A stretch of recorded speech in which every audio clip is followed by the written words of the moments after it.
Right. ఇప్పుడు ఆధునిక వైద్యం ఏమంటదంటే హార్ట్ అటాక్ అంటే కొలెస్ట్రాల్ అని, గుండె నాళాల్లో అది బ్లాక్స్ పేరుకుపోవడం. వచ్చాయని అవును. అవును. పేరుకుపోయినయి అంటుంది. అవును. మరి ఆయుర్వేదం ఎలా చూస్తది ఈ ఈ యెస్. గుండె నొప్పిని? అయితే మీకు గుండెలో పేరుకుపోయేదే కాదు.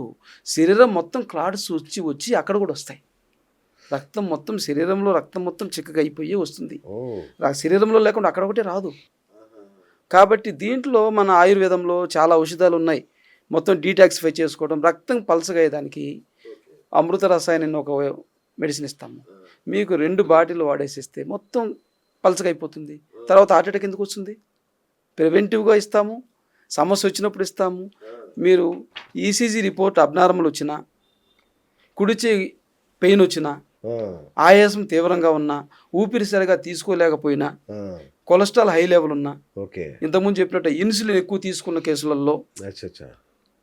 బీపీ హై ఉండి 2 అచ్చా! పూట్ల 40 ఎంజీ యేసుకుంటున్నా, ఓకే. వీళ్ళందరూ కూడా జాగ్రత్త పడాలి. ఓహ్! వీళ్ళందరికీ రక్తం చిక్కగా అయిపోతుంది. ఓకే. ఓకే. కాబట్టి ఈ రక్తం పలసగా చేసుకుంటే ఈ ప్రమాదానికి ఫస్ట్ శుభంకరం. రైట్.